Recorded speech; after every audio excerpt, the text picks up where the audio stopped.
Hey guys, it's been a while. It's been a while. I don't think I've been out to do a podcast or to do much of anything since we had the conference, the homeschooling conference here in Atlanta, but it was fun and we got a chance to really impact the community.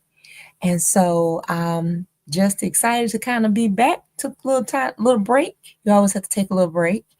But let me introduce myself. My name is Nicole Doyle, and I am the community engagement concierge here at the Flourishing Conversations podcast. I like to say, I use the word concierge because, I'm in Georgia, Chick-fil-A. They have concierge, which is like, how may I be of service? And so I kind of borrowed it, Georgia girl, just borrowing things. But I did have an opportunity to just take a little time and get ready to do new projects that I'm excited about here in the homeschooling community, and to just take a respite. Yeah, take a real rest, a little bit of a respite anyway. Still had things to do with kids, but let's see. I am excited about next chapters that are coming up. But we are now in March. We passed Black History Month, and now we're in March, and I would like to say, Happy Women's History Month. I tell you the truth, there's probably so many pioneers here, moms in the vicinity of this homeschooling community, just doing their own things and being amazing. That it's just an exciting time for a lot of us, as we're, just doing different things. But so I want to talk to you today about something that I realized when I was taking a moment. Some of you know, and I've said before, that I am let's say, a blog nerd and a little bit. So I do like to find a good blog that I can read through at times. And, blogs are just my way of trying to get an extra reading in here and there.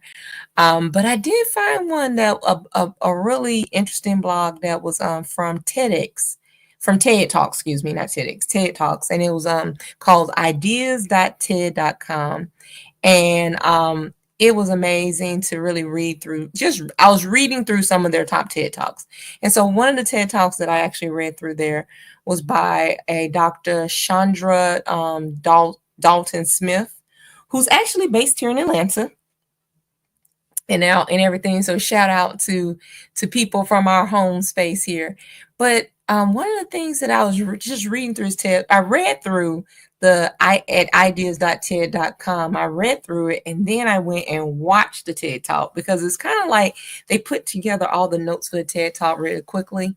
And so one of the things that I thought was a really interesting question, which I never really thought about, was when she was talking about, do you get enough rest?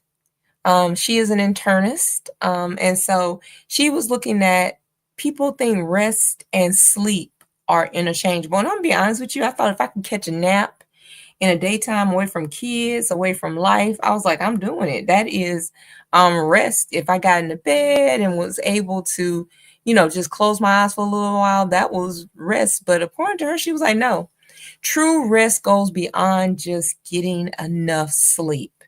And so I just, in reading through this, I learned a lot, because I thought to myself, the reason why I wanted to talk about this rest thing is because I have been in a season probably for the last 3 years, and I know I'm not the only one, where I have seen a lot of homeschool mamas and some daddies ignore our health, get fatigued, get tired, and go down.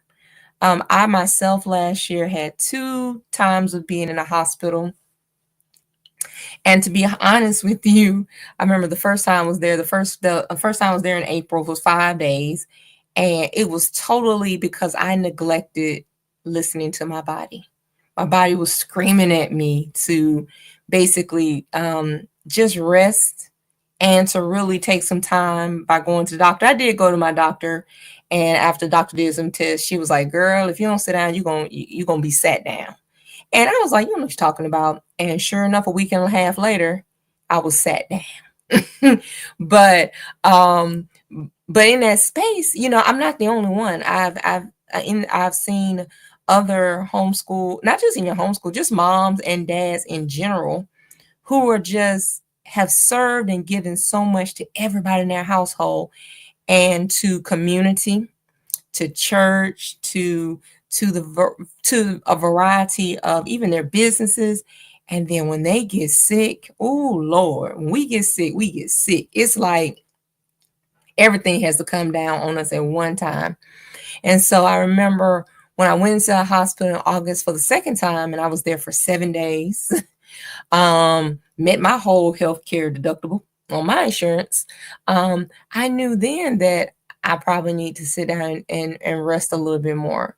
And so even in looking at my own household, not just myself, but my husband, my children, I'm realizing that we probably don't rest the way it should be done. And there are 7 types of rest that Dr. Dalton talks about in this TED Talk. I'm sorry, Dalton-Smith talks about in this TED Talk. And so I'm just going to pop them up here on the screen. So like she says in her TED Talk, that she believes that rest goes beyond sleep. I think many of us have always had the misconception that if you catch a nap, like I said before, you are good. You know how everybody always tells you, catch a nap when the baby catch a nap. And you go to sleep and you go lie down, but you really cannot get all of the rest, probably because you got a lot of things on your mind. Well, guess what? That is a thing. So in the 7 types of rest, there is physical rest. And so physical rest can be passive and it can be active. And so passive rest is just that, when you sleep and take a nap. It's just your body being exhausted and you are taking the necessary time to just go to sleep. Active rest is when you do a restorative activity. And a lot of people are thinking, what's a restorative activity? So stretching, some people is yoga, some people is exercise. I know for my sister, Dr. LaRonda, it is a massage, just things that where there is some physical circulation of the body when it comes to rest. The other types of rest is mental rest. And it's like basically when your mind is just racing. And I think we all have done that, where you have the things of your schedule and your life are just, they're at the forefront of your mind. And you mentally can't rest. I am guilty of literally sitting in church when probably I should be paying attention to more what's being said, and my mind is going through, okay, so when we leave here, I got to go to the grocery store and I need to get this and I need to get that, and I need to fix dinner, and did I answer that email? And that's kind of weird to be in that space, your brain racing through stuff. But when you need mental rest, they said the best remedy is just stop and take breaks during your workday. And sometimes you need mental rest before you go to bed, because you may have a lot of things on your mind. And so there's a process called offloading thoughts in your brain before you go to bed. And the best way to do that is to pick up a piece of paper and just kind of write down some of the things that are at the front of your mind. I do find that with the mental rest, it's great for kids who are, they're ADHD, and you just like, okay, we're going to work straight through for 15 minutes, take a 5-minute break. We're going to work for another 30 minutes and then take a 5-minute break. We did that constantly with one of our sons. The third type of rest is sensory rest. And just, we all do this right about now. I think cell phones are in everybody's face. So sensory rest is where you have to stop the overstimulation. That means the bright lights, computer screens, cell phones, even the constant noise. I think some people don't realize that even just playing your music and Alexa and things like that constantly actually can make your mind be at a space where it's not having sensory rest. So it's not like you're using your senses. You're not using your eyes and your ears, and and all the things that are kind of bombarding you. The simply the best way to reset to get that sensory rest is just to close your eyes. Close your eyes and sit alone and just have a moment with your thoughts. If you're having some moments where you have a moment, you can't have that moment with your thoughts. You may want to think about seeing a therapist. Hey, there's nothing wrong with a therapist. I would say Jesus in therapy, saves a lot of us. So, and our sanity. The fourth type of rest is creative rest. And so creative rest is where you become inspired. You find something that strikes, that strikes awe, like nature or something, creating something, creating some art. And a lot of us homeschooling mamas, I think we sit with our kids and do art projects, but we're working through the art project with the kid. But when was the last time you sat down while your children were painting and you painted too? When was the last time when you were sitting down with your kids and maybe doing a poetry lesson and you said, well, I'm going to go in here and write a piece of poetry too to share with everybody, or just take a walk without any music, without any interruption of anything, and just walk and really look around at your environment. And just pay attention to things like what flowers look like. That is creative rest. And the fifth type of rest is emotional rest.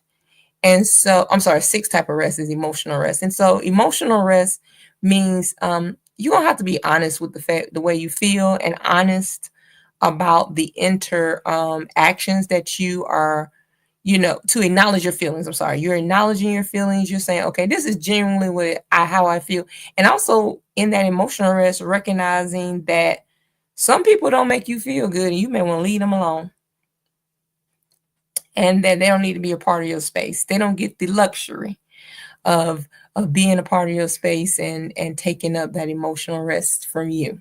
The inability to be emotionally restful. There is a great book by, I think is Dr. Henry McLeod. I want to say McLeod. It's called Safe People. And one of the things about that book with Safe People, he does talk about people who leave you in a space to be emotionally safe, or if you are an emotionally safe person. So I would say take a moment and kind of, think about that for yourself. Are you that for others? And do you have a community is that for you? Number 6 is social rest. Now, some people get their social battery recharged by being around other people, and some people it's just drained. And I'm gonna be honest with you. I think everybody, you have to know who you are. And so I often have said, people say, oh, you seem to be an extrovert. And I say, no, I can be an introvert, but I can have an extrovert's battery. So if I can show up and turn on for the space for the amount of limited time that I need to for whatever I'm doing, but once it's over, it's over and it shuts down. But interactions of social rest, you need means like just taking time away from interacting and being other people's support team. I think sometimes part of the whole social rest part is also that we have to recognize sometimes we are an integral part of other people's support teams. And I think many of us are in these late 40s, early 50s. We are also a part of the sandwich generation. And that sandwich generation, we are raising kids and helping parents at the same time. Yeah, that's a lot. And sometimes that can be taxing on all the forms of rest, mental, physical, emotional, social. And so in that space of trying to find your social rest to pull away from being being a part of interactions, sometimes you will have to look at your schedule and look at that church Zoom meeting, because I don't care what anybody says, sometimes just the interaction of being on Zoom with other people can make me tired. That I think I'm not going to be a part of that meeting today, or I think I'm not going to be a part of that if that's possible. And really pay attention to that. The last type of rest is spiritual rest. And so spiritual rest is when you sit and you find you have a deep sense of, you concentrate on the emotional, deep sense of love belonging, acceptance, and purpose that you have in your life. And for me, I do that by praying, by meditating on scripture. Some people do that by having community engagement, community involvement. And because I'll be honest, I think some of us have actually found spiritual rest in being a part of homeschool communities and homeschool cooperatives or moms groups or married couple fellowship groups. You know, those type of interactions that really, in the midst of being with other people who are like-minded, you feel that sense of belonging and love, acceptance of who you are, the way you are. Or, also the community engagement of being a part of something bigger like volunteering that gives you purpose. That is a form of spiritual rest. I have volunteered at food pantries and warming stations and have, done the work there, but left there feeling grateful to be a part of serving others and that I have a purpose and something that I'm bringing to this. So, if you have time to go back and look at the TED Talk that was by Dr. Saundra Dalton-Smith, please do go over that and look at it. And also just, like I said, she's here in Metro Atlanta. That TED Talk actually was from 2021. So you know how that goes. You never know if people are still doing the things they do. But I just want to say, wherever you are, girl, I appreciate it. I definitely appreciate all the information that you provide there. And so that is it for me for tonight for Flourishing Conversations. Um, if you have get a chance to look at when you're looking and reading over or just listening to this podcast, if you would like to put in the chat some of the ways in which you have either recalibrate your life to pay attention to the places in which you need rest, or some of the tips in which you have used personally in your life to be able to get the rest that you need. So that is it for me. I would like to say good night. Y'all have a blessed evening. And once again, my name is Nicole P. Doyle here at Flourishing Conversations. Have a blessed evening. Good night.